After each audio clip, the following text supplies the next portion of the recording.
Monster Hunter Explore is weird.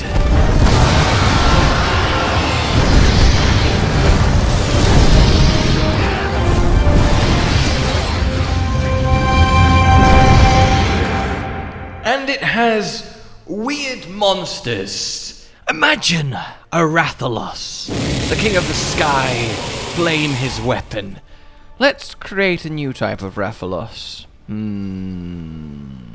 Flame Rathalos! Yes, we know he has fire. No, I'm saying that's the new Rathalos, but on fire!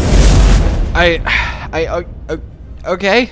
Let's put that one in. But at the same time, Monster Hunter Explore has incredible monsters. Let's talk about that. For those of you that don't know, Monster Hunter Explore was a Japanese-only mobile Monster Hunter game, and by all accounts, it was rather good. Less focus on the RPG elements, more focus on pure combat, and of course, the titular exploration. You had some really fun hunts, you had a really fun new weapon in the Accel axe, you had really cool new moves on existing weapons. I mean, just look at this greatsword hit, and look at this bow attack.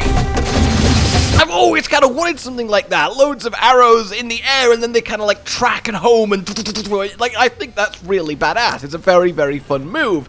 And yeah, it really kind of was alright. I've never played it myself because, again, Japanese only, but I hear, generally speaking, good thing. And while the damage is kind of insane, hitting for like tens of thousands, I mean, relative to monster health, it probably feels fine, right? The art style is quite lovely and seems to work pretty well. There's nothing I can really point at from, casually watching gameplay and go, that's awful, blah, blah, blah, blah. It just seems like a really solid crack at a mobile Monster Hunter experience, and there is nothing wrong with that. But I hear a lot of sadness that it got shut down before we ever got a Western release, and indeed it did get shut down after 5 years of service. Well, it has been put to bed, and that is a goddamn crying shame, because there is a lot to love here, at least in the designs that they went for.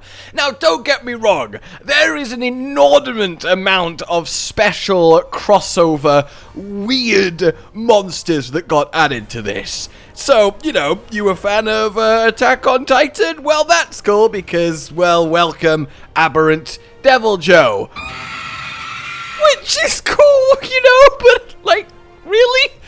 Okay. And such wonders as Evangelion Brachidios, which, honestly, I really like, but then again, I am biased to Mr. Brachidios. But if we ignore the collaboration monsters, which they really just went all out with, and look, it's still to be appreciated, it really is, it's kind of fun to see, but we have then a few that are tied to actual festivities, such as this beautiful Christmas Volvodon!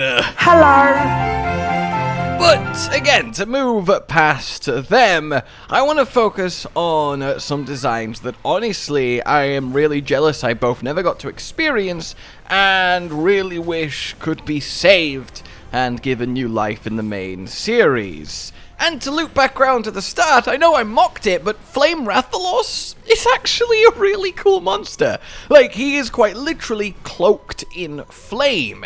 It's like a robe of power that he wears, and everything he does is really quite fun. Having a Rathalos and turning up his natural prowess, natural element to 11 is neat. Yes, we have Dread King, we have Silver, but I really kind of love the aesthetic of the flame cloak. I think it looks gorgeous, and I think extreme flame manipulation Rathalos is a completely fine idea. He is what's known as a special species, which is essentially just the explore term for something akin to a deviant or a variant, just a super powerful rare version of a monster that does something different. And that's the type of monsters I'll be talking about today. Well, nearly just them. There is one I'd like to point out. There is a few fully unique monsters in Explorer, of course. They have some of their their own elder dragons and such, something like this Moru Domunto, who is horrifying. I will devour your soul! But we're not going to look at him, well, today. What I am going to show you real quick, though, is the classic base monster from Explore. You know, that raptor or weak at the start that is your first large monster hunt.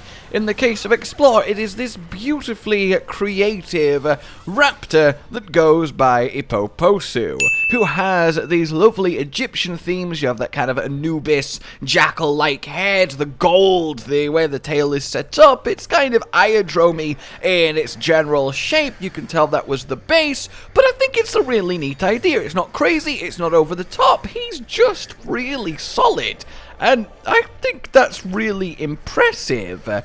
He likes to use the earth element, which is an element in Monster Hunter Explore, and I think, yeah, well, that should be an element, really, right? Like, why can't it be? We have stuff like Shara Ishvalda, who's all about the manipulation of the ground and rock through his sound vibrations. I really think it could be a full-on 6 element to get added to the game and open up a lot of possibilities. I think there's a lot of argument for that, but that's not something I want to focus on right now. Though, in case you're wondering how it uses the earth element, it stores mud in its throat sac and then upchucks it at you with great speed in little, like, mud shots, because why not? Anyway, let's get to these special species and start with one. Like, look, if you've watched these videos for a while, if you've watched me for a while, if you've watched this channel for a while, you'll know that I keep saying, what would be really cool? A Mizutsune, but thunder element.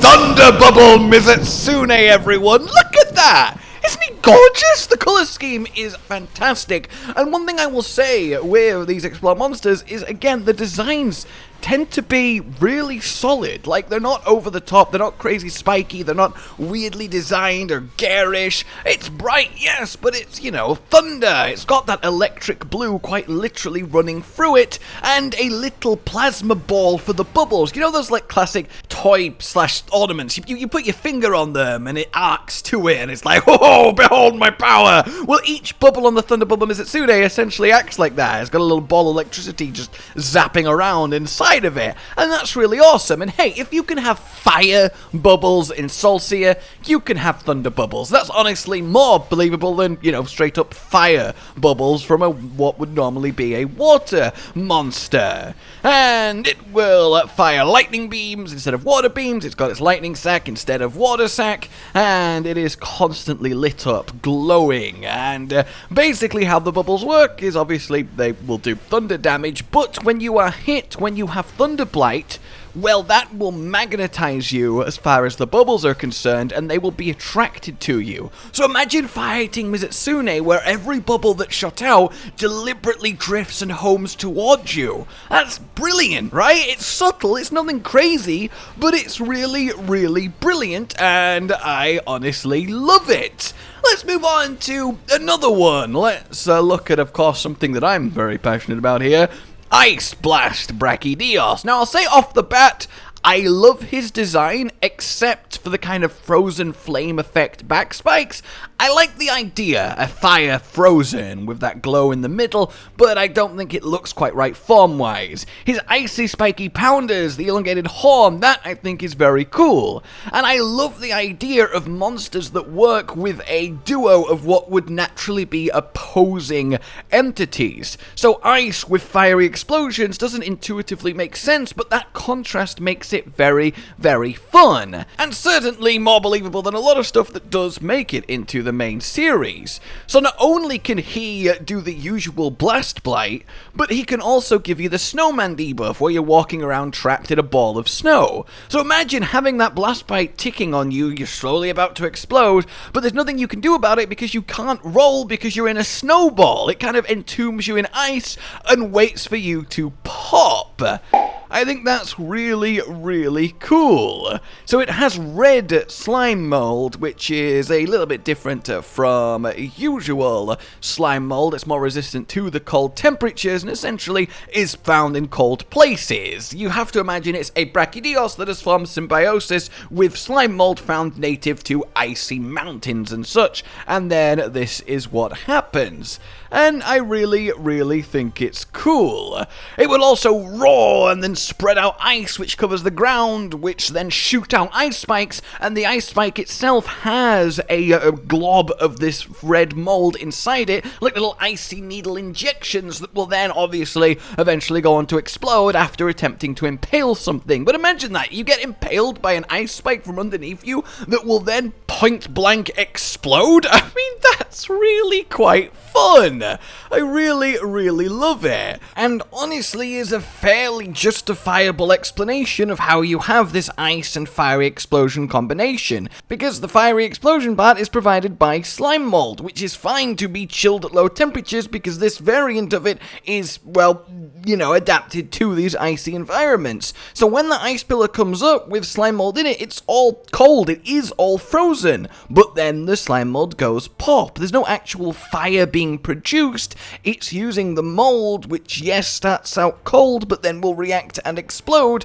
to give that ice that shattery, fiery fun, and I think that's really cool. And the moves themselves being used by these monsters aren't crazy, aren't over the top, they aren't frontier levels. Not that I use that as much of an insult as I used to, because, you know, you have to tailor for the game that is happening, but still, I don't think you'd need to change the movesets of these Explore monsters that much. You have to make them a bit more complex, because, you know, they're for a mobile game, but there's nothing that I'm looking at and going, oh, that's ridiculous, which is really nice to see. We'll do one more, and you may be asking what's the purpose of the video, and the purpose of this video was just to go, look at this cool monster you've probably not seen. I think that's awesome, let's have more of them. And really, that is it, because I honestly have never really looked too closely at Explore, but thanks to our recent look that Codden did on the Accel axe, the unique weapon from Monster and Explore, I actually had a little bit of a nosy, and I found myself sitting there going, wow, I really love these takes on monsters. What, I can't believe I've never really properly given them a bit of time before. There's some really cool ideas and designs. So the last one then that I will throw in your direction is a Fierce Water Naga Cougar. I think this might be objectively one of my favorites because look, design-wise, I think he is probably perfect. He's got a few extra spiky bits, but the coloring is gorgeous. The dark blues fading into the black of his usual fur, the white eyes glowing into the teal that then again fades to that darkness. You can just imagine a Naga Cougar jumping around with its razor blade forewings, slicing. Right? You can just see the slicing water aesthetic. It feels kinda duh in hindsight that of course a Naga Cougar you could totally play with water. Basically, it's...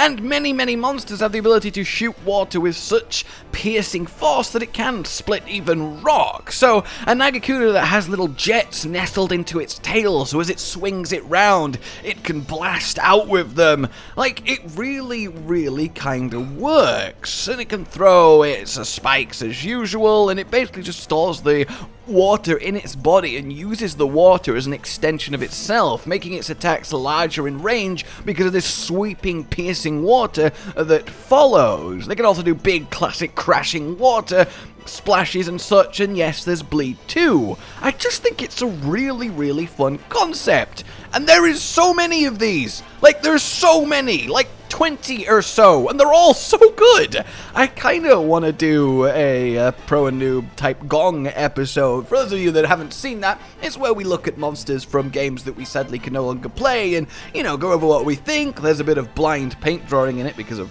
course there is, and it's a lot of fun. So let me know if you'd like to see that, or even more stuff on Explore in general. But look, this was just a very simple, hey, Explore's a thing if you didn't know about it, and the monsters in Explore are really cool if you didn't already know about them.